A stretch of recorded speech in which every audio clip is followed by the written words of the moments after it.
तो डाइवर्जेंस और कर्ल के बाद यही टॉपिक है, और इस टॉपिक के अंदर फिर उनका भी यूज है। डाइवर्जेंस और कर्ल के दो थ्योरम है, गॉस थ्योरम और कर्ल का स्टोक्स थ्योरम।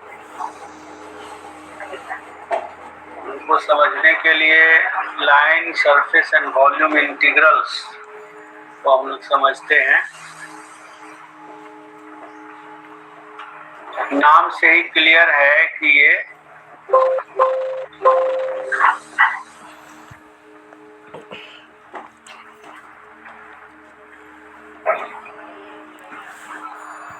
इंटीग्रल इन्वॉल्व करता है एक लाइन को। लाइन कहाँ खींचा जाएगा? तो वेक्टर फील्ड या स्केलर फील्ड में खींचा जाएगा। तो इन सारे इंटीग्रल्स के लिए दो तरह का सिचुएशन है। एक रीजन है जिसमें एक फील्ड डिफाइंड है, और उस रीजन में एक सरफेस है या वॉल्यूम है या लाइन है।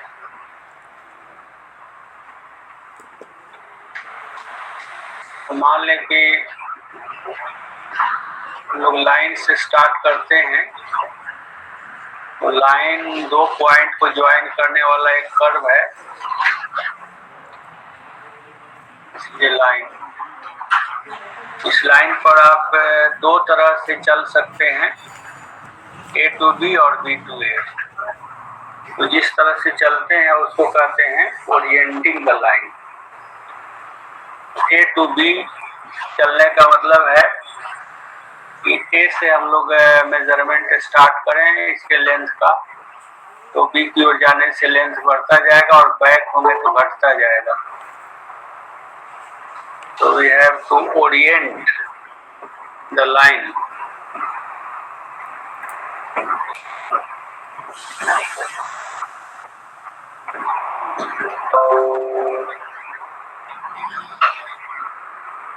A और B अगर कोइंसाइड कर जाए तो ये क्लोज्ड लाइन है, और ये ओपन है। क्लोज या ओपन लाइन पर बहुत सारे सेगमेंट्स हम लोग बनाते हैं, और इसके अलोंग मूव करते हैं। वो सेगमेंट प्लेन सेगमेंट होगा तो लेंथ ऑफ लाइन देगा जोड़ने पर, और अगर लोडेड होगा तो डिफरेंट वैल्यू देगा अकॉर्डिंग टू लोड फंक्शन।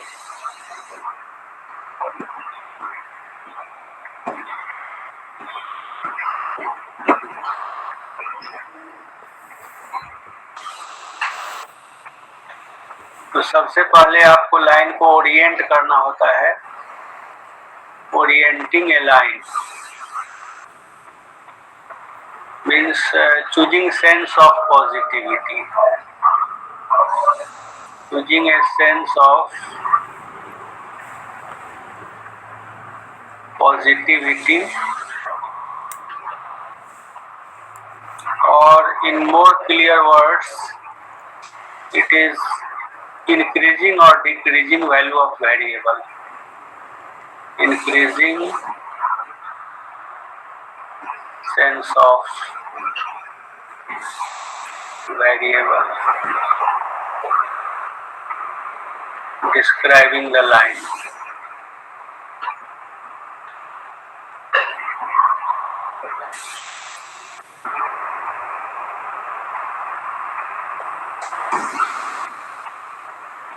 मान लो कि यहाँ से हम लोग लेंथ को लेते हैं, एल नाम का एक क्वांटिटी लेते हैं और इसके अलोंग मेजर करते हैं, कहीं पर पहुंचे यहाँ तक तो ये एल क्वांटिटी एल हो गया।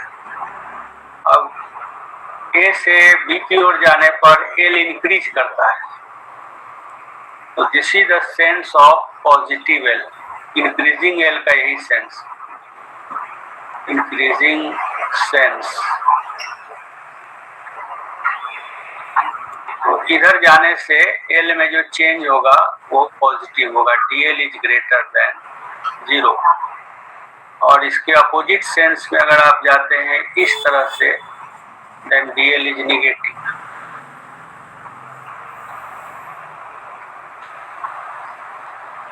So orienting a line gives a sign of infinitesimal length element or elementary displacement along the line. Elementary displacement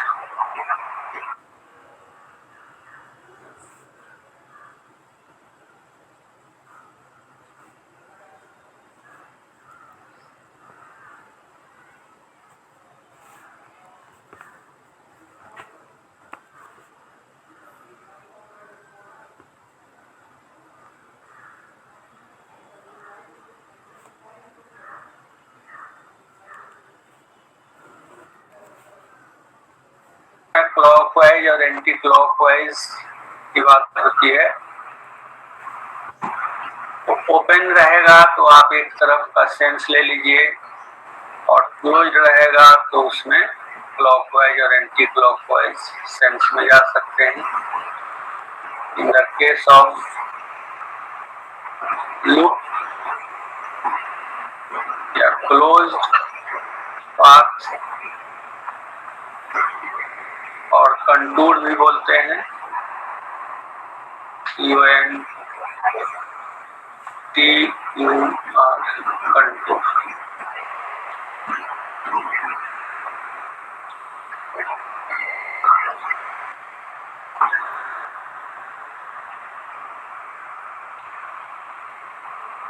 We have arrow giving the orientation,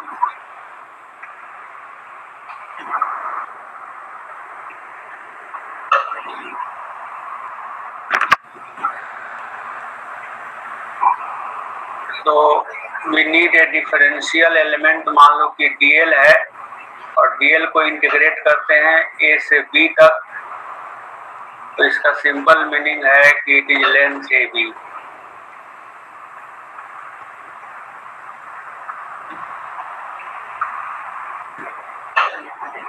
लेकिन अगर हम लोग DL को लोड करते हैं, जैसे ये कोई वायर है और वायर का हर जगह का मास पर यूनिट लेंथ अलग अलग है। मान लो कि लैम्डा है जो कि L का फंक्शन है मास पर यूनिट लेंथ।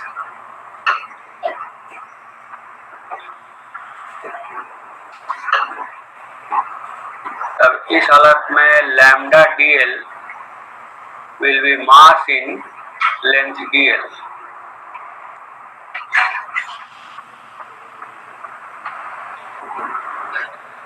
और तब इसको इंटीग्रेट करेंगे अगर आप, तो this will give the mass of the wire.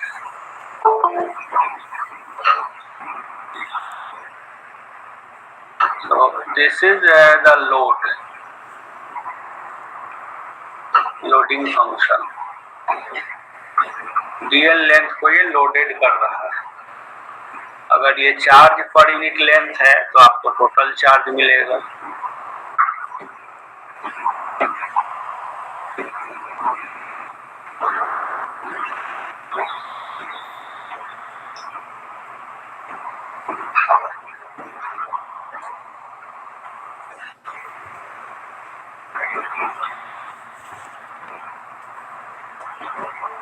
Line integral along closed path means initial and final points coincide. If B coincides with A, then A to A हो जाएगा, B equal to A, और lambda DL is represented by this एक गोल चिन्ह लगा के circular path. अब इसमें अगर आप क्लॉकवाइज और एंटी क्लॉकवाइज सेंस दीजिए तो एरो इस पर डाल के उसको बता सकते हैं। This gives us anti clockwise, anti clockwise. और इसको उल्टा देंगे तो ये क्लॉकवाइज हो जाएगा।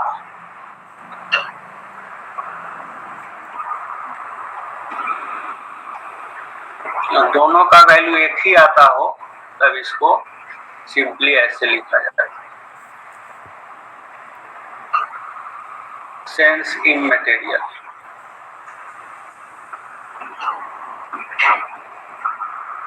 जैसे तार का मास निकालना है तो इधर से भी आके मास निकालिएगा तो सेम ही आएगा। अब उस समय एरो देने की जरूरत नहीं रहेगी, लेकिन आपको एक सेंस डिफाइन करना पड़ेगा। तो डीएल को हम लोग लेंथ बोलते हैं। Length can be transformed into other variables also. तो variable of integration can be changed.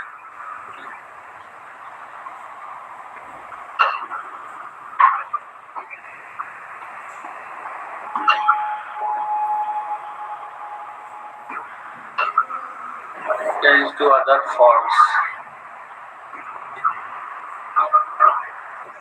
also.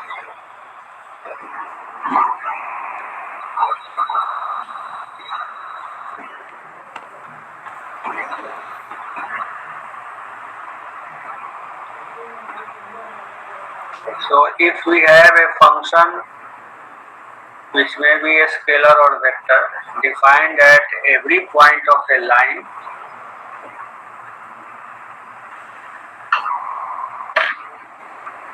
we can perform integration of the function with respect to line elements. That integral is called line integral.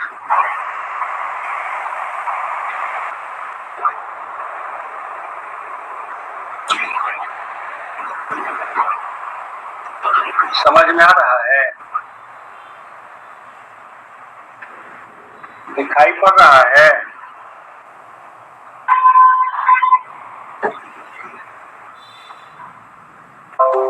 आवाज आ रही है? हाँ sir.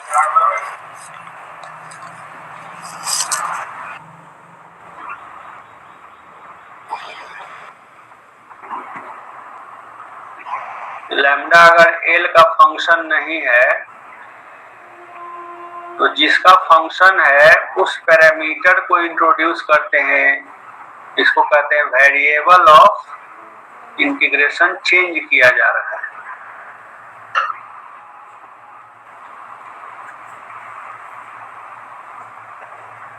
तो यहाँ तक clear है। और दूसरा इसका प्रॉपर्टी है कि अगर आप सेम लाइन के अलोंग जा रहे हैं, लिमिट को उलट दीजिए, ए से बी जा रहे हैं तो ये negative of B to A, same path के लिए।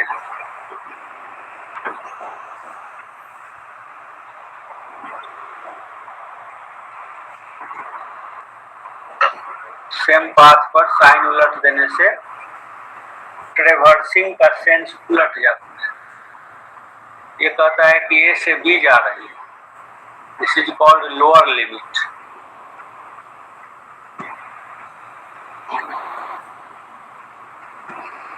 और ये कहलाता है अपर लिमिट।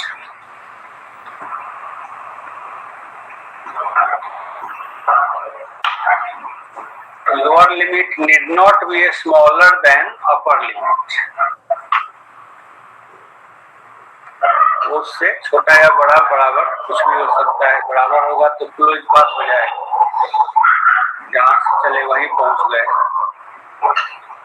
लाइन इंटीग्रल का जो वैल्यू होता है वो दो प्रकार का होता है। एक वैल्यू होता है जो पाथ इंडिपेंडेंट होता है, और दूसरा वैल्यू होता है जो पाथ डिपेंडेंट होता है। तो यहाँ से लाइन इंटीग्रल का टाइप दो तरह का हो जाएगा, पाथ डिपेंडेंट और पाथ इंडिपेंडेंट। चेंज करें? Yes sir.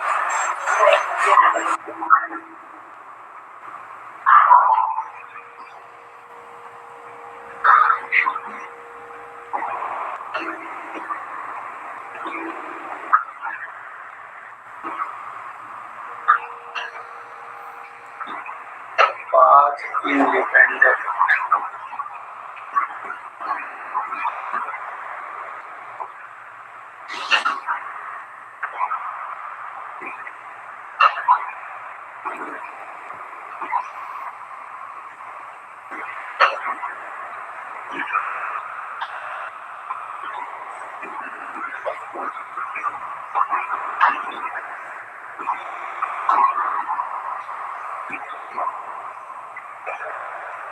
एक से अधिक पाथ की कल्पना तभी हम कर सकते हैं जब या तो प्लेन में हो या स्पेस में हो।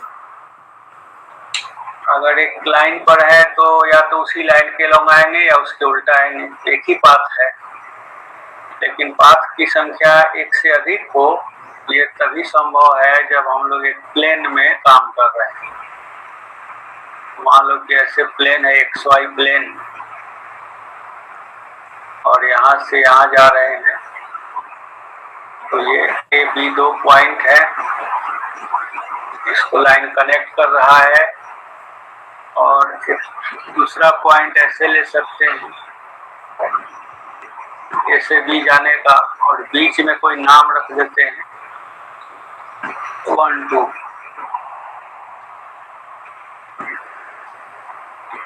तो अगर कोई फंक्शन इस तरह का है जो कि निश्चय ही इसमें अब R का फंक्शन है,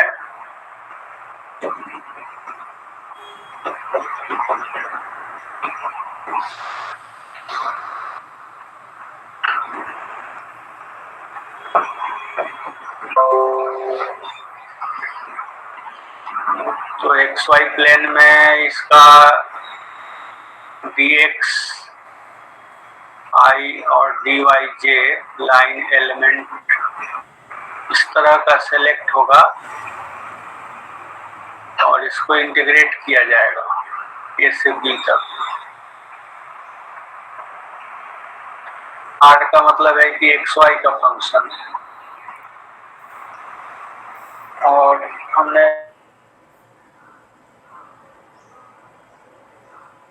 ये भी वेक्टर हो या तो होल थिंग स्केलर भी बन सकता है। यहाँ पर f दे दें और यहाँ पर डॉट दे दें, तो it will B fx dx plus fy dy। इस तरह का एक स्केलर इंटीग्रेशन में कन्वर्ट कर जाएगा और AB के कोऑर्डिनेट्स लिखे जाएंगे। तो इस तरह का वेक्टर फील्ड होता है, वो प्रॉपर्टी जो वेक्टर हो और फील्ड में हर पॉइंट पर डिफाइंड हो उसको वेक्टर फील्ड कहते हैं। उसके साथ लाइन एलिमेंट का डॉट प्रोडक्ट लिया गया है।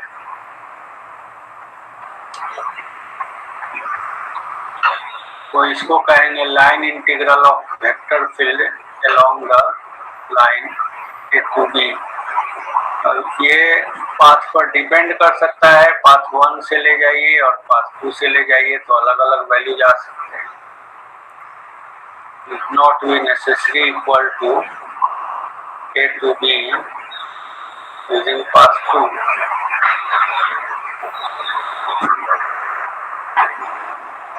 अगर ऐसा नहीं बराबर नहीं आया then it is path dependent.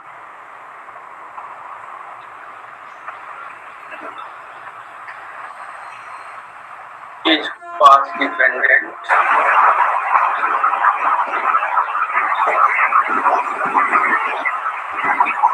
if they are not equal.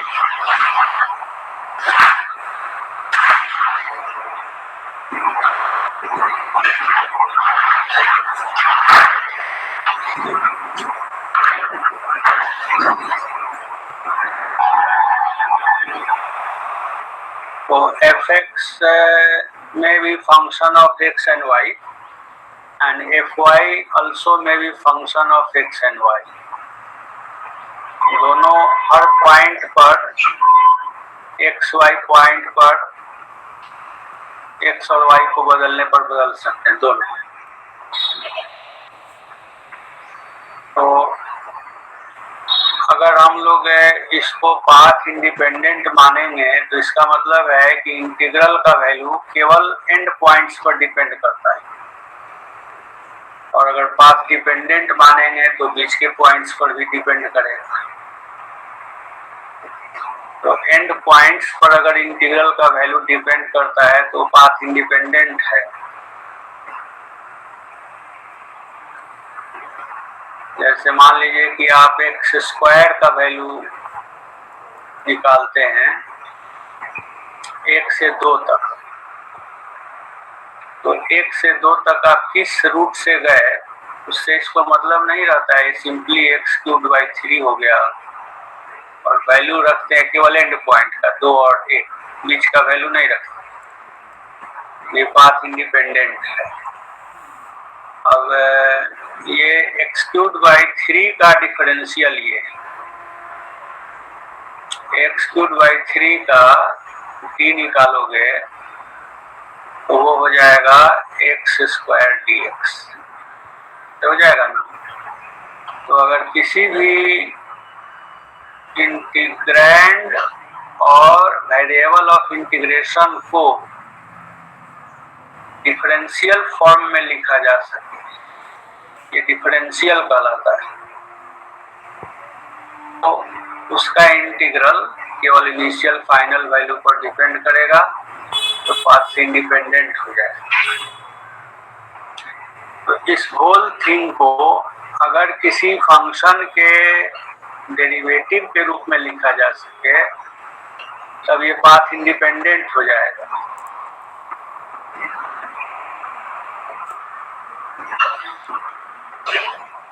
If it can be expressed as d phi integral, then the integral is path independent.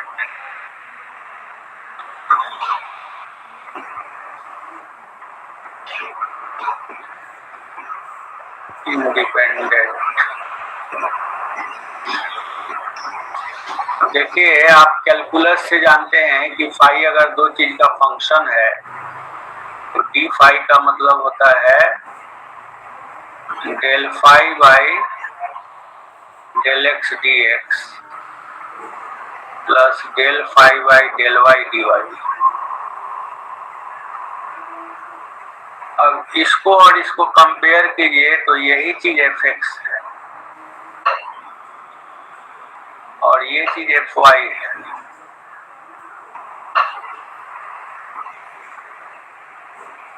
तो इसमें हम लोग क्या देखते हैं कि अगर ये कंटिन्यूअस है यानी इसका डेरिवेटिव एग्जिस्ट करता है, तो ये हम लोग देख रहे हैं कि अगर इसको हम लोग LHS वाले को RHS वाले के वेरिएबल के रेस्पेक्ट में डिफरेंशिएट करें और RHS वाले कोफिशिएंट को LHS वाले वेरिएबल के रेस्पेक्ट में डिफरेंशिएट करें तो ये दोनों सेम आएंगे, क्योंकि आप मान रहे हैं कि ये कंटिन्यूअस है। तो ऑर्डर ऑफ डिफरेंशिएशन डिफरेंट होते हुए भी वैल्यू सेम आता है यदि कंटिन्यूटी मेंटेन रहे तब, तो ये सेम आएंगे। तो ये कंडीशन हो गया। पाथ इंडिपेंडेंट इंटीग्रल कब होगा? जब fx का डेरिवेटिव y के रेस्पेक्ट और fy का डेरिवेटिव x के रेस्पेक्ट में सेम आए।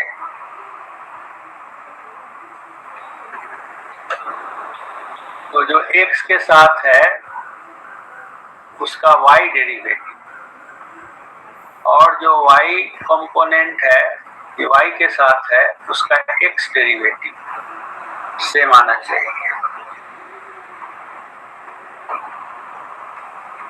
तो ऐसी हालत में पाथ इंडिपेंडेंट लाइन इंटीग्रल होता है। इस फंक्शन को देख के और डिफरेंशिएट करके आप चेक कर सकते हैं और बता सकते हैं कि वो लाइन इंडिपेंडेंट हुआ कि नहीं। This is called condition of line independence of integral, path independence.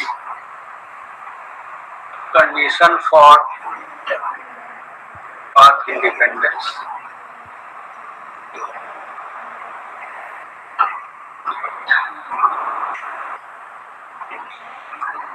अगर स्पेस में हम लोग जाएंगे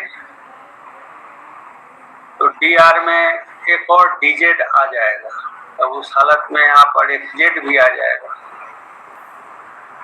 तो यहाँ पर आप एक तीसरा टर्म भी ऐड करेंगे। तीसरा टर्म ऐड करने पर क्योंकि डेरिवेटिव कंटिन्यूअस, तो किसी दो पेयर को लेके इसी तरह सोच सकते हैं।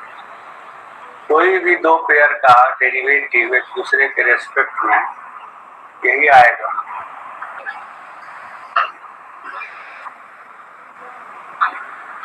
So we can generalize the result कि अगर हमारे पास एक फंक्शन है fx और एक फंक्शन है fy और एक फंक्शन है fz, इसका लाइन इंटीग्रल ले रहे हैं कहीं से कहीं, then it will be independent of path and it will be phi b minus phi a। Path से इंडिपेंडेंट होगा कब? जब इनके पार्शियल्स सेम, ऐसे इन दोनों को लीजिएगा तो x का y के रेस्पेक्ट में ले रहे हैं तो y का x के रेस्पेक्ट में लेंगे। अगर आप z के रेस्पेक्ट में ले रहे हैं y का तो फिर z का y के रेस्पेक्ट में लेंगे। जो दो चीज यहाँ चुनेंगे वही दो चीज इधर भी लिखना है, ऊपर नीचे करके। इसी तरह से एक और पेयर बना सकते हैं x z का, f x हुआ और z के रेस्पेक्ट में लीजिए और फिर डेल f z का x के रेस्पेक्ट में लीजिए। तो ये लाइन इंटीग्रल अगर a b बराबर हो जाए तो 0 आ जाएगा। क्लोज्ड पाथ में इसका वैल्यू 0 होगा। पाथ इंडिपेंडेंट लाइन इंटीग्रल है, इसका मतलब है कि क्लोज्ड पाथ में इसका इंटीग्रल 0 होगा। ऐसे लिख देते हैं f डॉट dr, तीनों का मीनिंग एक ही हो गया, equal to 0 if it is path independent. तो ऐसा फील्ड जिसका लाइन इंटीग्रल पाथ इंडिपेंडेंट है उसको कंजर्वेटिव फील्ड कहा जाता है और वह एक स्केलर फंक्शन के डेरिवेटिव से एसोसिएटेड होता है। यहाँ पर देख रहे हैं आप कि इसी को हमने fx माना है और इसको fy माना है, तो यह एक फंक्शन के डेरिवेटिव से एसोसिएटेड है। तो बात वही रहती है, कई जगह उसको बोला जाता है कई तरह से। तो इसी को अगर हम लोग कह लें कि ये वेक्टर फंक्शन का कंपोनेंट है, अगर ये 3 वेक्टर का कंपोनेंट है या एक वेक्टर का, तो उस वेक्टर का कंपोनेंट एक स्केलर फाई से कनेक्टेड हो गया। यही बात।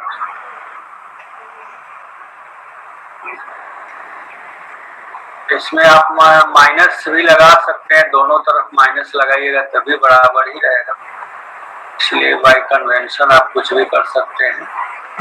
तो इस तरह का अगर पाथ डिपेंडेंट चीज है तब इसको कंजर्वेटिव फील्ड कहा जाता है। Field is solenoidal. Conservative field किसको कहते हैं? फिजिक्स में हम लोग पढ़ते हैं कंजर्वेटिव फील्ड।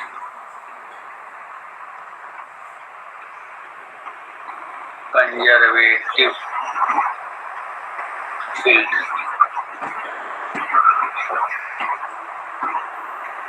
कोई भी फील्ड है, वेक्टर फील्ड, और उसका डॉट लो dr से क्लोज्ड पाथ में इंटीग्रेट कर दो। अगर 0 आ गया देन E इज कंजर्वेटिव। यही डिफिनीशन। तो ये एक प्रकार का लाइन इंटीग्रल ही है। इसका फिजिकल मीनिंग क्या होगा? तो फिजिकल क्वांटिटी E के पर डिपेंड करेगा।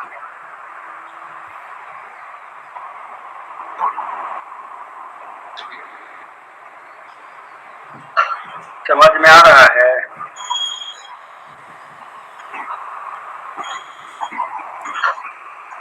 आवाज जा रही है? हाँ सर, आ रही, समझ में आ रही। हाँ सर, आ रही, समझ में आ रही।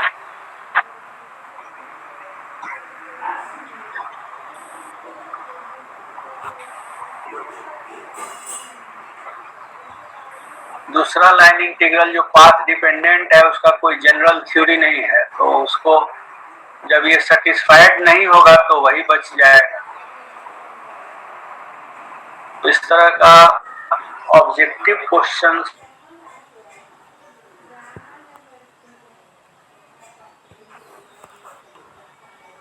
है कि नहीं, इसको बोलते हैं एग्जैक्ट डिफरेंशियल। एग्जैक्ट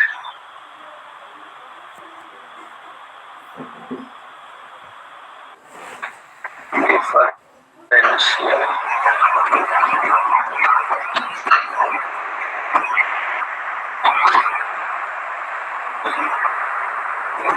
या पाथ इंडिपेंडेंट इसका इंटीग्रेशन है। तो ये फंक्शन ऑफ टू वेरिएबल्स के लिए हम लोग अभी बात किए हैं, और अगर एक वेरिएबल का है तो आप सीधे इस फॉर्म में अगर लिख सकते हैं तो वही हो जाएगा। उसमें आपको पार्शियल लेने का काम नहीं, प्लेन में जाएंगे पाथ इंडिपेंडेंट।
रहा है।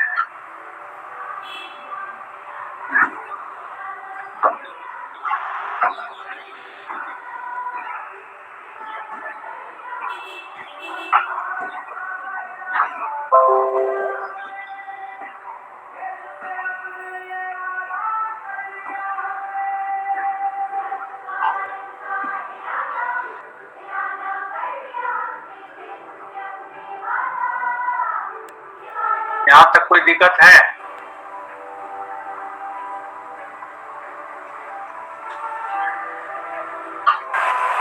नहीं सर।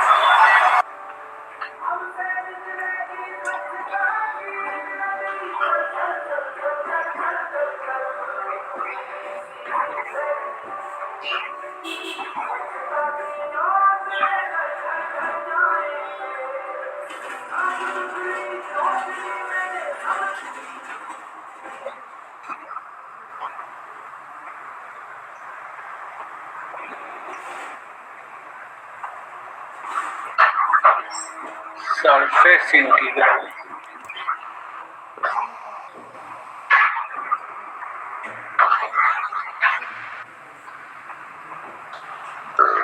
स्क्रीन दिखाई दे रहा है? हाँ सर दिखाई दे रहा। हाँ सर दिखाई दे रहा।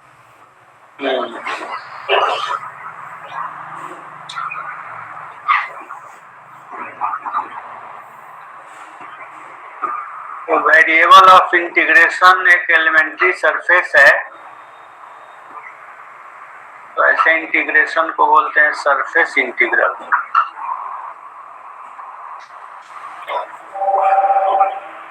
The function is multiplied by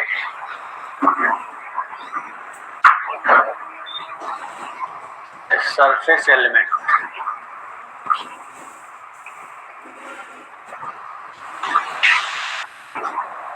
and integrated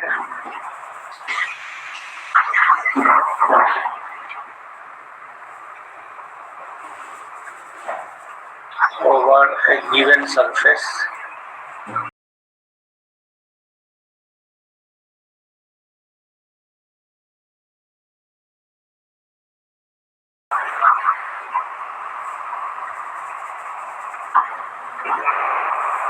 a surface integral.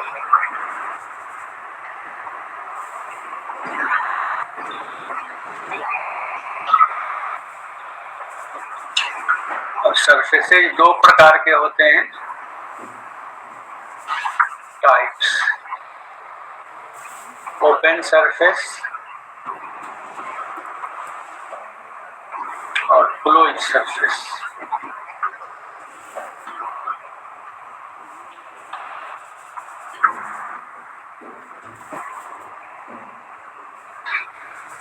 और एक मोबियस सरफेस भी होता है, Mobius surface.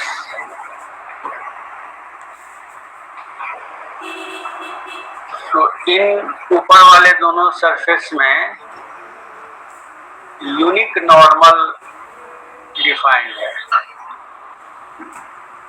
Unique normal to surface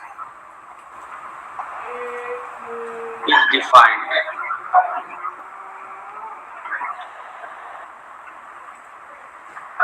unique का मतलब हुआ कि कहीं से भी घूम घाम के वहां पहुंचिए तो सेम नॉर्मल मिलेगा। जैसे मान लो कि एक गोला है, गोला क्लोज सरफेस हुआ और किसी पॉइंट पर हम लोग एक नॉर्मल डाल दें तो रेडियल लाइन होगा normal, unit vector normal to the surface. तो हम इधर से कहीं भी इस नॉर्मल को चलाते हुए ले जाएं तो हरदम इसके नॉर्मल रहेगा और घूमते घामते ये फिर यहाँ आएगा तो सेम नॉर्मल मिलेगा।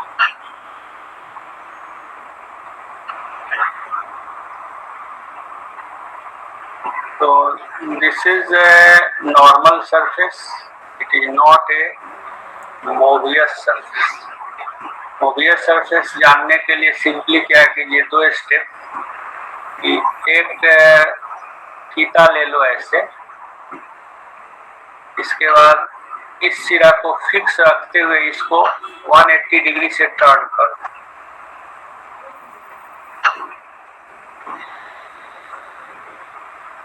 ये फिक्स्ड है, लेकिन उधर जाके ये ऐसे हो गया। अगर यहाँ ए था, यहाँ बी था, तो ए चला यहाँ, बी चला यहाँ, तो it is turn by pipe, और ये वाला फिक्स्ड है। इसके बाद मान लो कि ये सी है, ये डी है, तो सी डी फिक्स्ड है। इसके बाद बी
हेलो सर, ऑडियो नहीं आ रहा है सर।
जा रही है आवाज?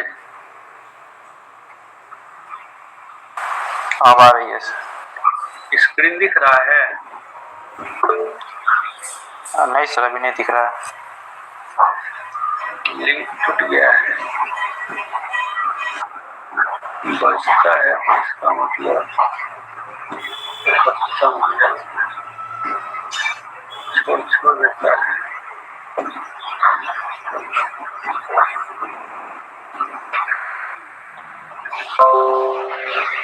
अब दिख रहा है? हाँ सर, आगे आगे।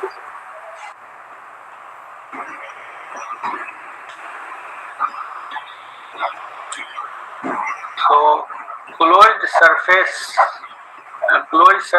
has no boundary. Open surface has a boundary line. ये बाउंड्री है।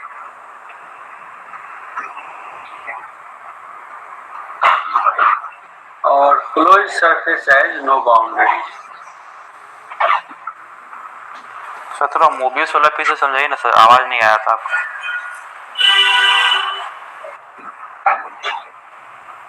इसमें हम बताए थे कि ABCD एक रेक्टेंगुलर फ्लिप है, फीता है, मान लो रिबन है, तो एक एंड को फिक्स कर दो, ठीक है, और इस एंड को 180 डिग्री से टर्न कर दो। इसके बाद इसको घुमा के और ज्वाइन कर दो।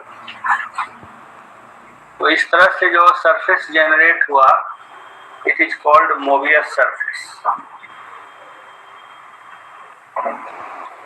इसका खूबी क्या है कि आप किसी एक पॉइंट पर नॉर्मल लेकर सरफेस के अलॉन्ग मूव करेंगे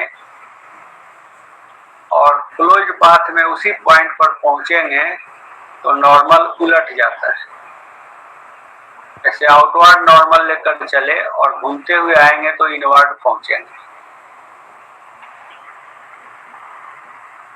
नॉन मोबियस सरफेस में ये नॉर्मल सेम रहता है। अगर यहाँ नॉर्मली और ऐसे ऐसे कैसे भी घूम के यहाँ आए तो उसी तरफ नॉर्मल रहेगा।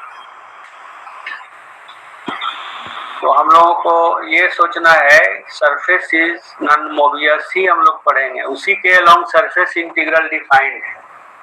मोबियस के अलोंग यूनिक नॉर्मल नहीं होने से कोई भी फ्लक्स या कोई चीज इसके लिए डिफाइंड नहीं है, यूनिक नहीं है। तो मोबियस सरफेस नहीं पढ़ेंगे,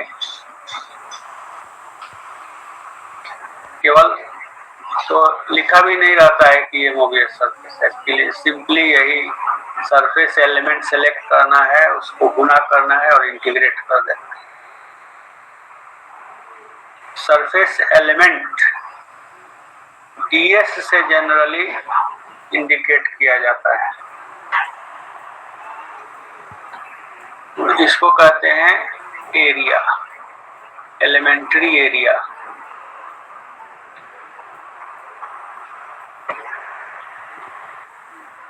या area element.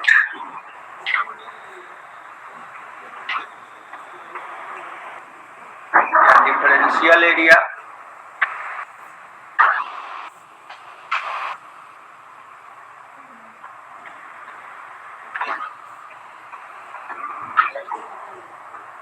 it is a scalar quantity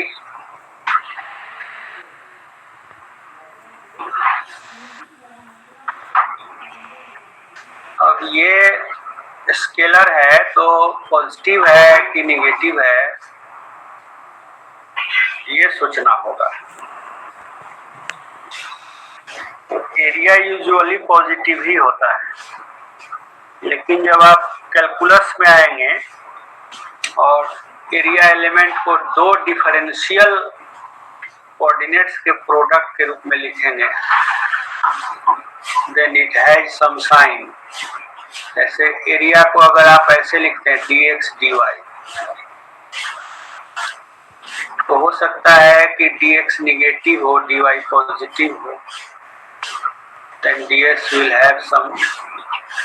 तो उस हालत ये तब होता है जब आप इसको एक नॉर्मल से मल्टीप्लाई करते हैं और इसका कंपोनेंट लिखते हैं। तो चूंकि अब ये एरिया वेक्टर हो गया, एरिया वेक्टर इसका नाम है,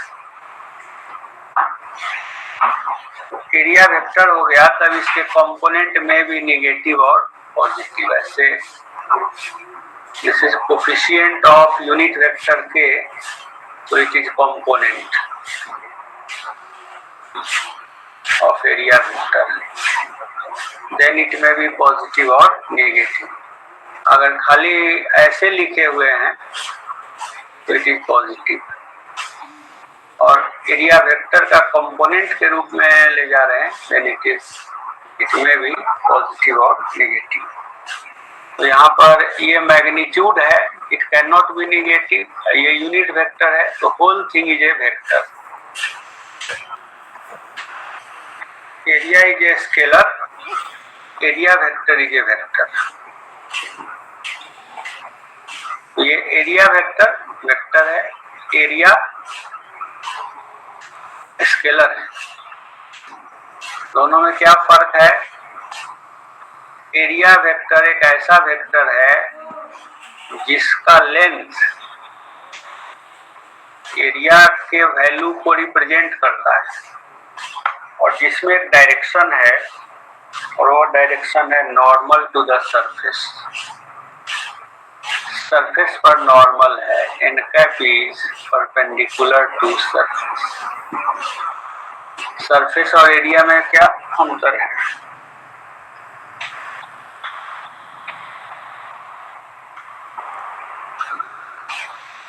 आवाज जा रही है? हाँ सर आ रही है। सरफेस और एरिया में क्या अंतर है?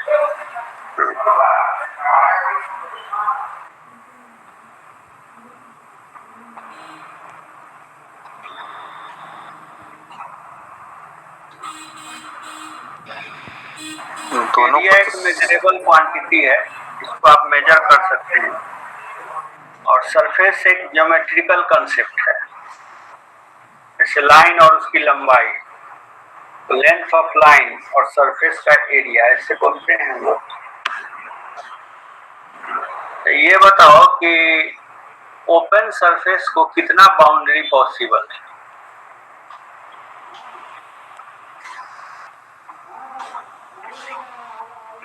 How many boundary? उसमें तो होता ही नहीं था, इनफाइनाइट होगा सर।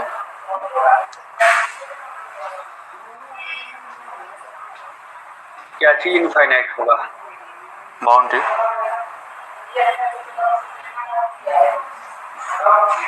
ऐसे मान लो कि एक कॉइन है, 1 रुपए का सिक्का है, इसके थिकनेस को नेग्लेक्ट कर दें तो इसमें कितने बाउंड्री है?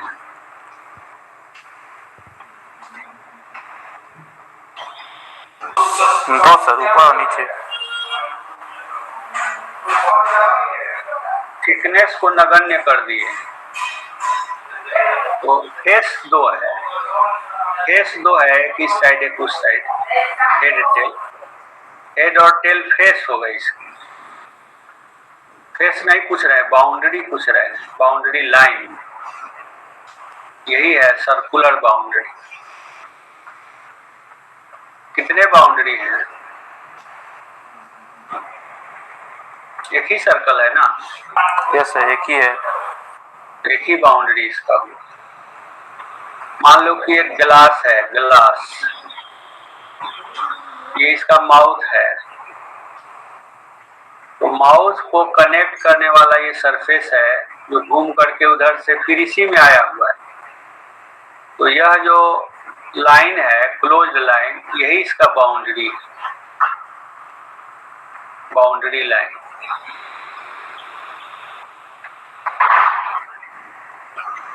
वही गोल लाइन अगर आप ऐसे घुमा दीजिएगा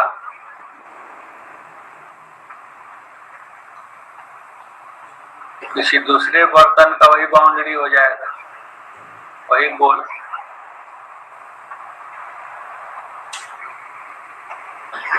तो इसको हम लोग कहते हैं कि same boundary line can be linked with infinite number of surfaces, है ना? सेम बाउंड्री लाइन से अनेक सरफेसेज को लिंक किया जा सकता है।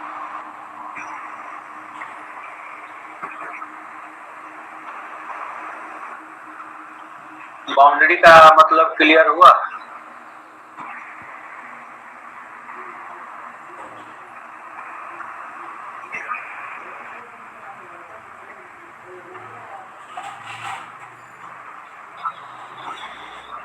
So before using vector form of area, we must orient the boundary, तभी इसका मीनिंग होगा। सरफेस इंटीग्रल जब हम करेंगे और वेक्टर फॉर्म में वेरिएबल ऑफ इंटीग्रेशन रखेंगे, then we have to orient the surface boundary. NCAP का डायरेक्शन बताने के लिए बाउंड्री को ओरिएंट करने का रूल है राइट हैंड रूल। दाहिना हाथ हो गया और फिंगर्स को मोड़ लो बाउंड्री पर जिधर चल रहे हैं उस सेंस में। तो थंब की ओर आएगा यूनिट वेक्टर या एरिया वेक्टर, ऐसे भी लिखते हैं ds। This is written as ds vector.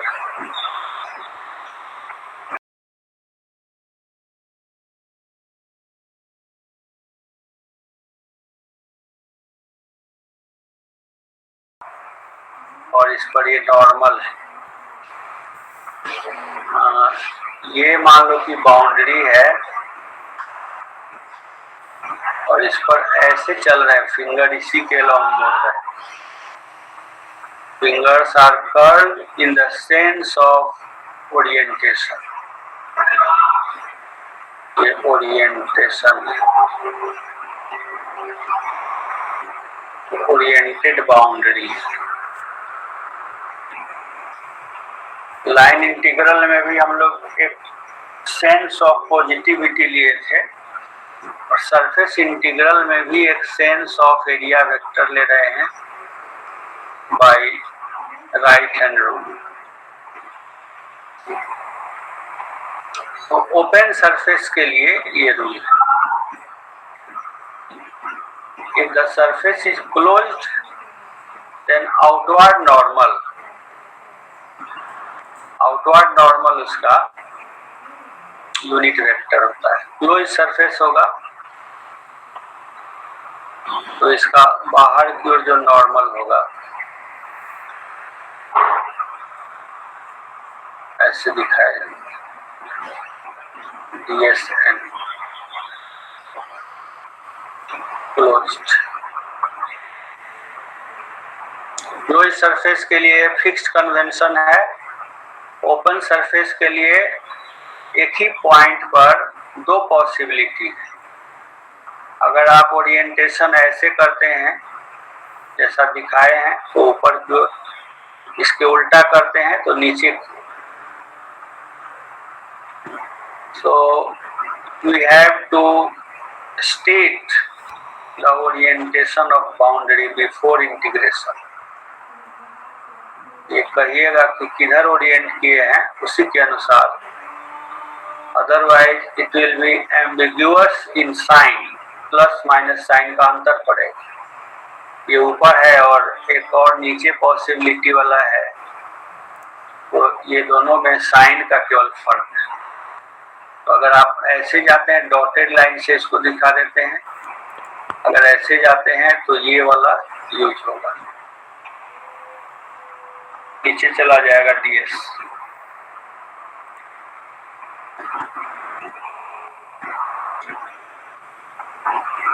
तो दो टाइप के सरफेस पर सरफेस इंटीग्रल पॉसिबल होता है, ओपन सरफेस पर और क्लोज सरफेस पर। इंटीग्रेशन में ऐसे लिख करके सिंबल ऑफ इंटीग्रेशन क्या है वो देखते हैं। ऐसे लिख के S लिख दीजिए, ये भी सरफेस इंटीग्रल है।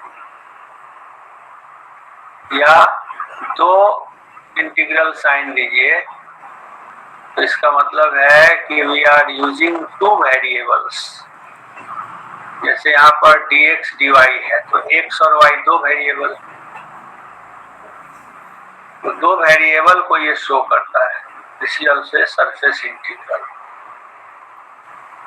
दूसरा साइन होता है कि इसको गोल से घेर दिया और इस लिखा तो ये क्लोज सरफेस है, या डबल इंटीग्रल दे करके घेर दिया ये क्लोज सरफेस, और ये वाला ओपन सरफेस। दो तरह का सिंबल इंटीग्रेशन का दिया जाता है।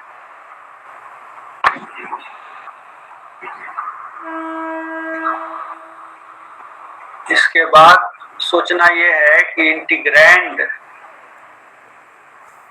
इंटीग्रेशन का इंटीग्रैंड कैसा रहेगा।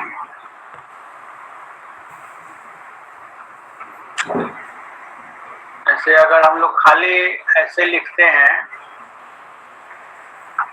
ds और यहाँ पर s लिखते हैं और लिखते हैं s is a circle of radius r, तो इसका इंटीग्रेशन पाई r स्क्वायर। ds का इंटीग्रल का मतलब है कि पूरे एरिया को निकाल देना है। इस सरफेस कैसा है, तो सर्कल है r रेडियस का, उसका जो एरिया होगा वही ये हो जाएगा। अगर हम लिखते हैं ds का integral s is a sphere of radius r, तो इसका वैल्यू हो जाएगा 4 पाई सरफेस का जितना फॉर्मूला होता है वही हो जाएगा। अगर हम लिखते हैं q,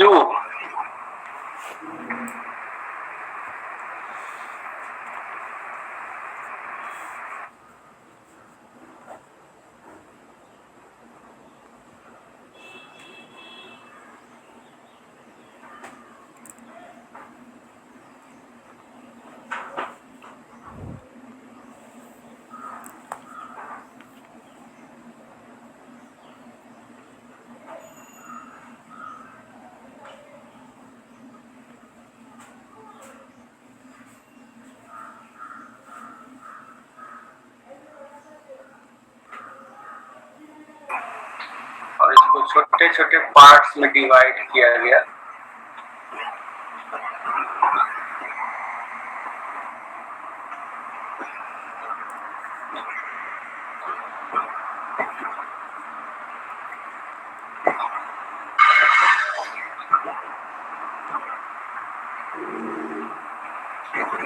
दिखाई पड़ रहा है ना?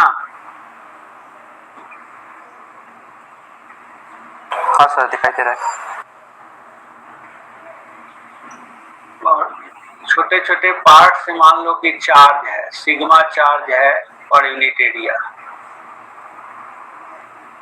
तो सिग्मा में अगर ds से मल्टीप्लाई कर देंगे और इंटीग्रेट करेंगे over the surface, then it will be total charge. जो भी सरफेस पर चार्ज q है उसी का वैल्यू आएगा। तो ds को हमने लोड कर दिया by a function sigma. This is surface integral of charge density. यह जो लोडिंग फैक्टर है या लोडिंग फंक्शन है, इट में भी वेक्टर और scalar. So in case of vector functions,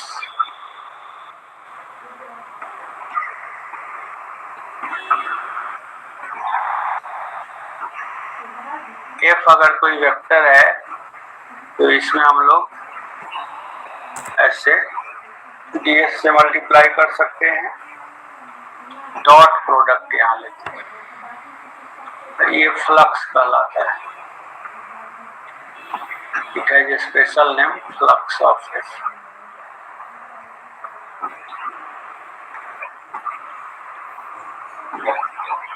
F electric field होगा तो इलेक्ट्रिक फ्लक्स, मैग्नेटिक फील्ड होगा तो मैग्नेटिक फ्लक्स, वेलोसिटी होगा तो velocity flux.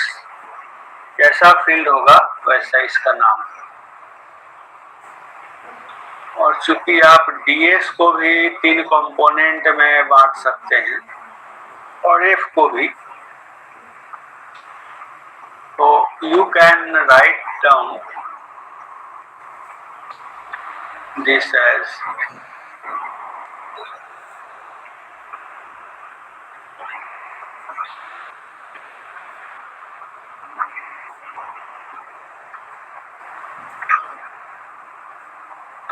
in component form.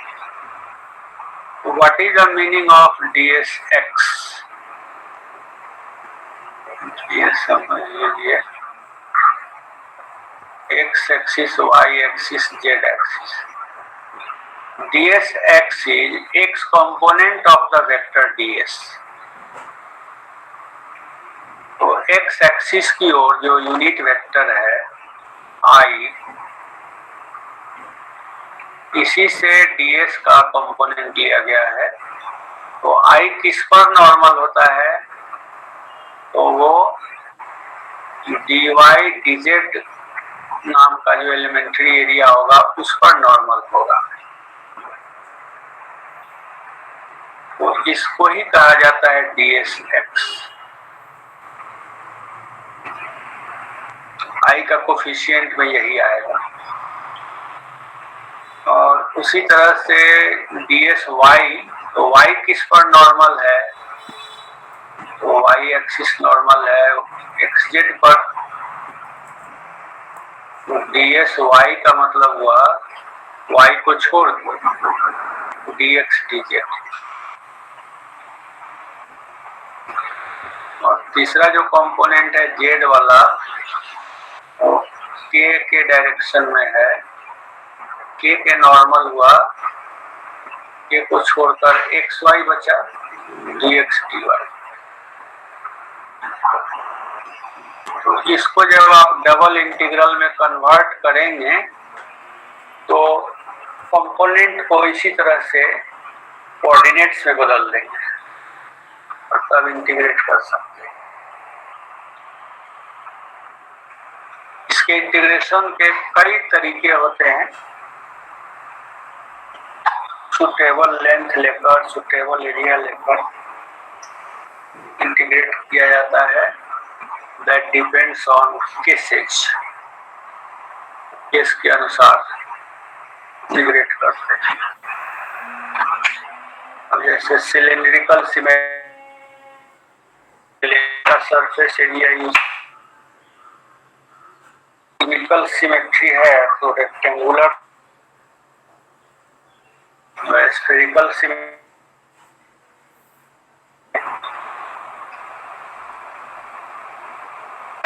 उसके अनुसार हम लोग स्विच ओवर करते हैं।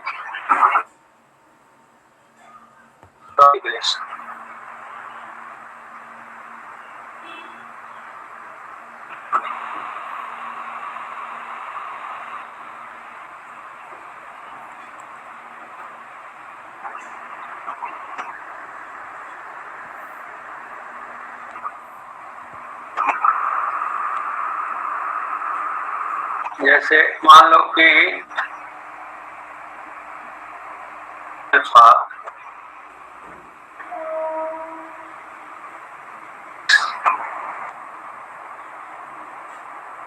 माइनस इंफिनिटी,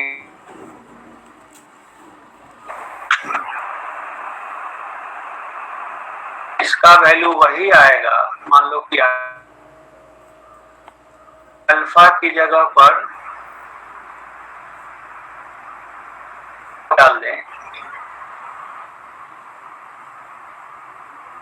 तब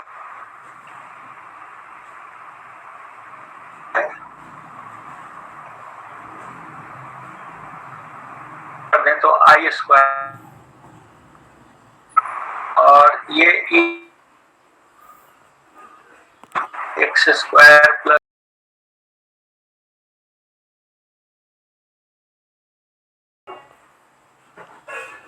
पड़ गया।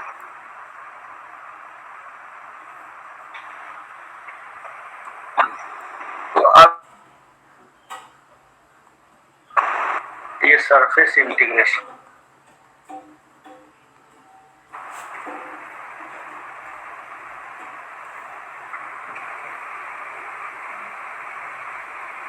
क्योंकि ये इंटीग्रैंड स्क्वायर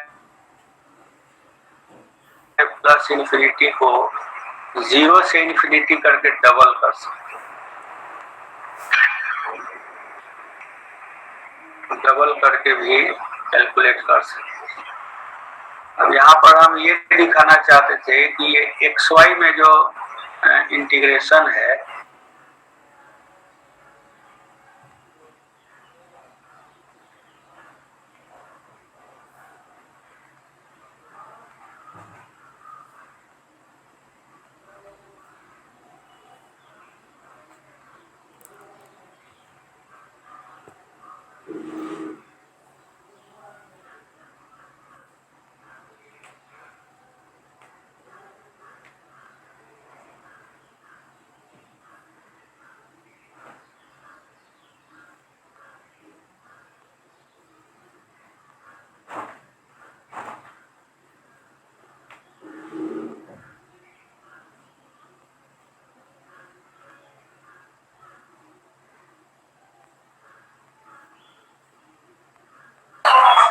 आवाज आ रहा है?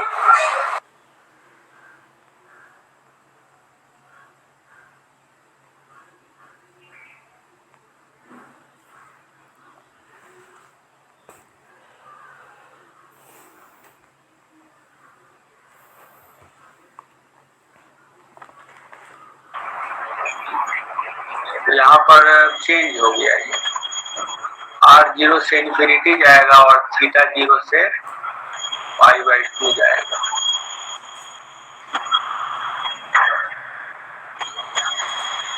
और 2 स्क्रीन टाइम्स शेयर नहीं हो रहा है सर, है। स्क्रीन शेयर नहीं हो रहा है अभी।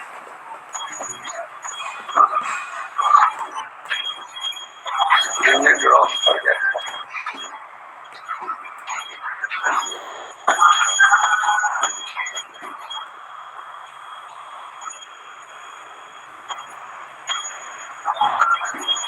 अब वो रहा है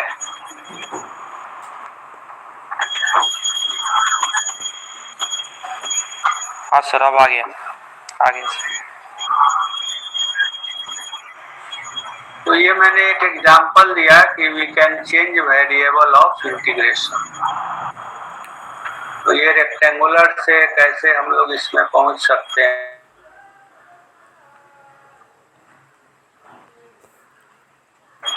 सरफेस इंटीग्रल का यही मतलब है, समथिंग इज इंटीग्रेटेड और वॉल्यूम इंटीग्रल। तो आई स्क्वायर वाला का फिर से बताइएगा सर, आवाज नहीं आया था।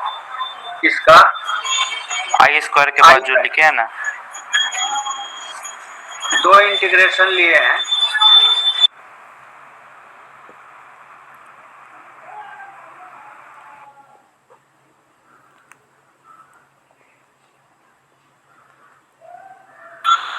आवाज जा रही है? हाँ सर, अब आ रही है। एक्स की जगह पर हम लोग वाई भी मान लेते हैं, तभी इंटीग्रेशन उतना ही आएगा। तो इसको इवेल्युएट करने का ये टेक्निक है कि दोनों को मल्टीप्लाई कर दिया। तो मल्टीप्लाई कर देने से एक्स वाई प्लेन में सारा चीज आ गया, और एक्स वाई प्लेन में ये सर्कल का इक्वेशन हो जाता है R² रख देने से। तो ये होल थिंग जो है एक सर्किल के अलोंग डिफाइन हो गया। तो R को फिक्स रखें, थीटा 0 से π/2 जाएगा। एक्चुअली हम इसको 0 से कर देते हैं और 2 बार कर देते हैं, एक ही बात है। इसी को 0 से कर देते हैं 2 बार में, ये भी 0 से 2 बार, तो यहाँ 4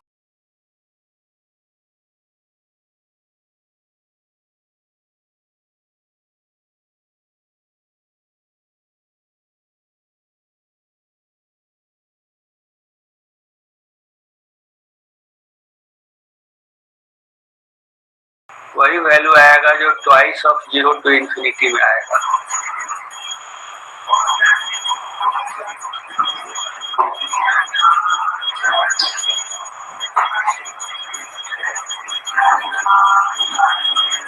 तो इस तरह से ये निकालते हैं, आई का वैल्यू इससे निकल जाता है, रूट ले लेने पर आ जाता है।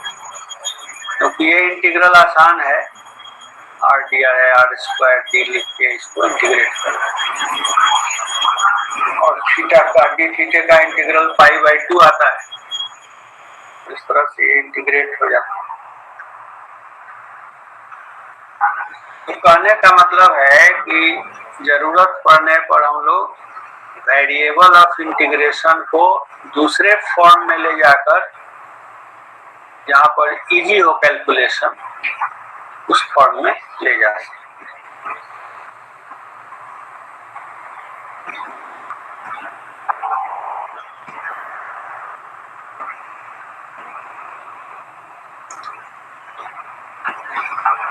Now we consider volume integration.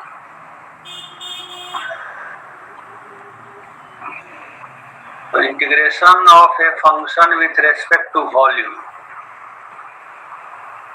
जैसे डेंसिटी है रो और v में गुना किया और इसको इंटीग्रेट कर दिया, ये मास दे देगा। So mass is volume integral of density. और वॉल्यूम चूंकि 3 वेरिएबल को इन्वॉल्व करता है तो dx, dy, dz तीनों मिल के वॉल्यूम बनाएंगे। तो रेक्टेंगुलर कोऑर्डिनेट में dv ऐसे लिखा जाता है। तो वॉल्यूम इंटीग्रल के सिंबल में 3 इंटीग्रल साइन भी रह सकता है। ऐसे लिख के भी लिख दिया तो एक ही इंटीग्रल, या ऐसे लिखेंगे तो फिर नीचे भी देने का काम नहीं। ये 3 वेरिएबल 3 इंटीग्रल मतलब वॉल्यूम इंटीग्रल।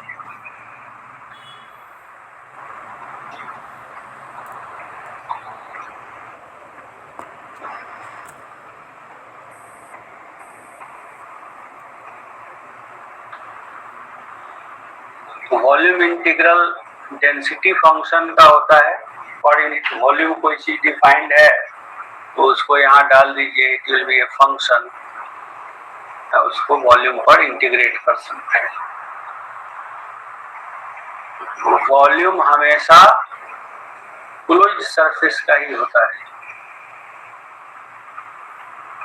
क्योंकि वॉल्यूम जो भी घिरता है वो एक सरफेस से घिरता है।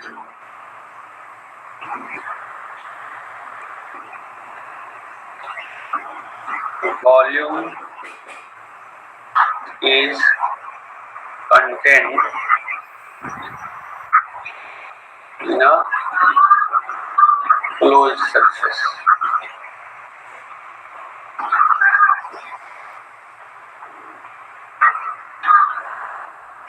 जैसे मान लो कि आम है तो आम का सरफेस हो गया क्लोज, उसके अंदर गुद्दा है, आठी है, सब गिरा हुआ है, तो वॉल्यूम है।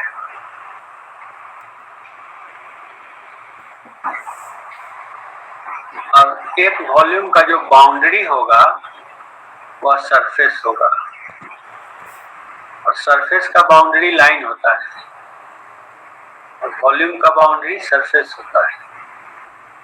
क्लोज्ड सरफेस होगा बाउंड्री ऑफ वॉल्यूम। किसी वॉल्यूम का जो बाउंड्री होगा वो एक ही क्लोज सरफेस होगा या एक से अधिक भी हो सकता है।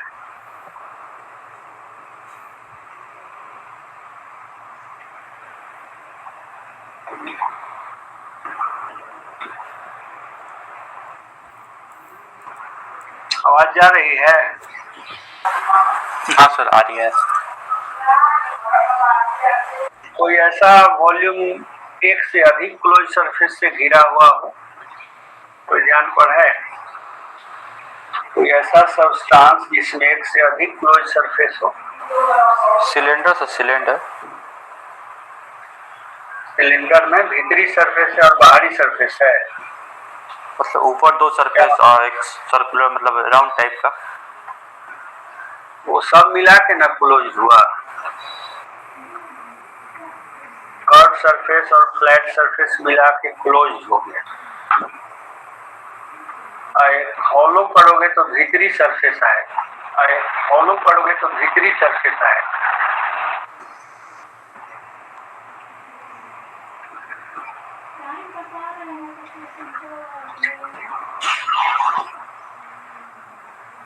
ये सिलेंडर हो गया, इसके अंदर में खोखला कर दो, लेकिन कवर्ड रहेगा।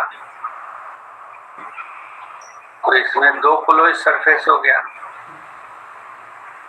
एक अंदर वाला और एक बाहर वाला। तो this is hollow cylinder bounded by two closed surfaces, inner closed surface and outer closed surface.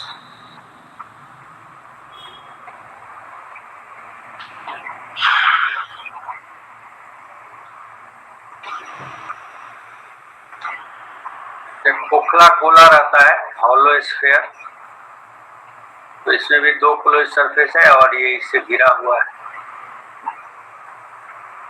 Volume is bounded by two close surfaces.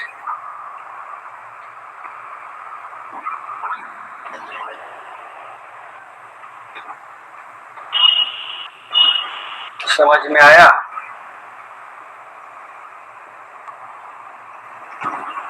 Yes sir. Volume integral is an integration with respect to volume, और function जो होगा वो density like behaviour करेगा और unit volume like. तो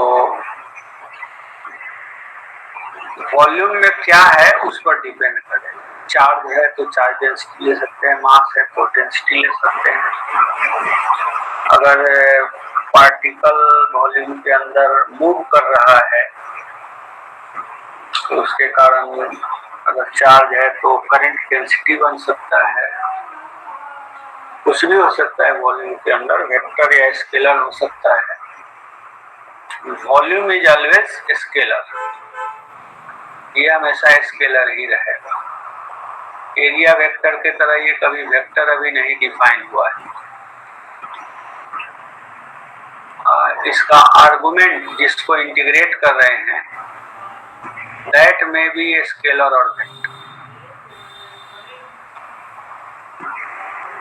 integrand में भी scalar और vector, but variable of integration is scalar.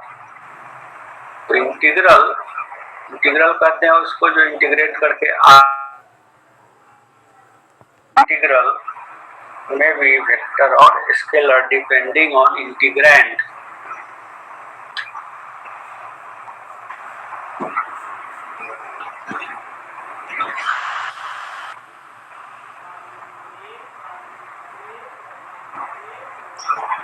तीन तरह का इंटीग्रेशन हम लोग पढ़ लिए। एग्जाम्पल नेक्स्ट क्लास में करेंगे।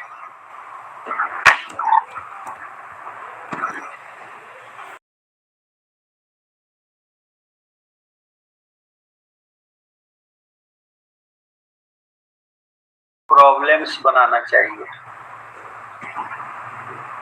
तो उसमें आपको पता लगेगा कि क्या क्या खेला हो रहा है। क्योंकि सिंपल डिफिनीशन तो यही सब है, लेकिन काम करने लगते हैं तो उसमें उलझ जाता है आदमी, कैसे होगा। तो इसके लिए आपको कुछ प्रॉब्लम्स करवाएंगे नेक्स्ट क्लास में। क्वेश्चन बैंक में सर ऐसे डायरेक्ट क्वेश्चन पूछ दिया है, what is line integral, surface integral, volume integral. तो ऐसे ही डिफाइन कर देना है, डिफिनीशन तो वही है। कोई भी क्वांटिटी हो जिसको जैसे हम लोग डिफाइन किए, वॉल्यूम के रेस्पेक्ट में इंटीग्रेशन होगा। इंटीग्रैंड में भी स्केलर और वेक्टर। वॉल्यूम का जो नेचर है वो स्केलर का है, it can not B vector. तो जो भी नेचर डिफाइन होगा इंटीग्रैंड से ही ना डिफाइन होगा। क्या क्या चीज होता है इंटीग्रैंड?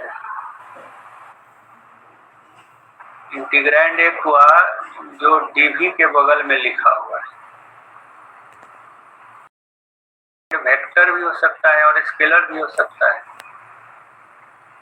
ये हुआ वेरिएबल ऑफ इंटीग्रेशन, डी के बगल में जो है। वेरिएबल ऑफ इंटीग्रेशन स्केलर ही रहेगा। सरफेस एरिया के केस में ये वेक्टर भी हो गया था, या लाइन एलिमेंट के केस में भी ये वेक्टर या स्केलर दोनों हो जाता है, लेकिन वॉल्यूम वेक्टर के रूप में अभी तक कोई डिफाइंड है नहीं। इंटीग्रैंड में भी स्केलर और vector, but variable of integration is scalar, so integral इसका जो वैल्यू आएगा उसको कहेंगे इंटीग्रल। यही इंटीग्रल, इंटीग्रल में भी स्केलर और वेक्टर।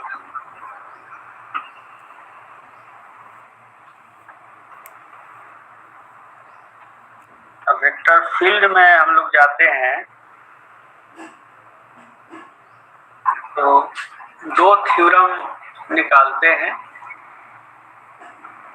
जिसका नाम होता है गॉस डाइवर्जेंस थ्योरम और स्टोक्स कर्ल थ्योरम। तो शॉर्ट आंसर में इसको पूछता है define line volume surface integral.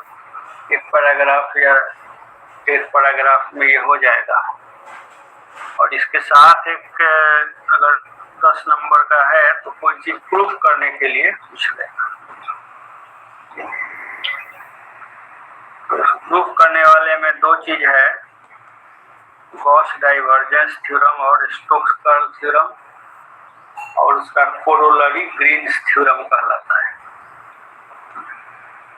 इतना ही चीज से ये टॉपिक कवर होता है। नेक्स्ट क्लास में इसका कुछ ये करवा देना।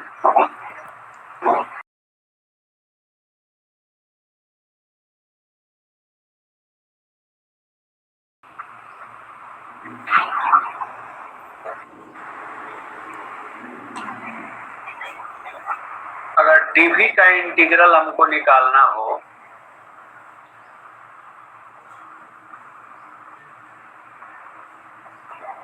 अगर वॉल्यूम और v मान लो कि स्फीयर है तो कितना वॉल्यूम आएगा?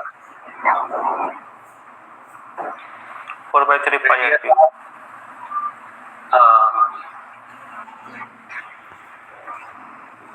अगर यूनिट स्फीयर है तो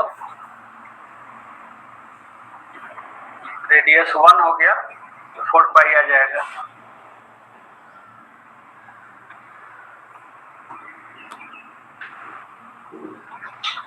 तो स्फीयर का वॉल्यूम 4 पाई आर क्यूब होता है। ये अगर प्रूफ करने के लिए दिया जाए तो आप पूरे स्फीयर को छोटे छोटे एलिमेंट्री वॉल्यूम में डिवाइड करके और इंटीग्रेट करके इतना ला सकते हैं।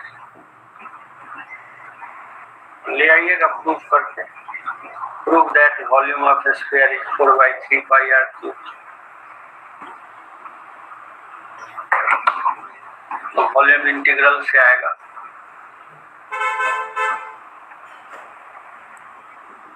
ठीक है, ठीक है सर। तो क्लास ऑफ कर देते हैं।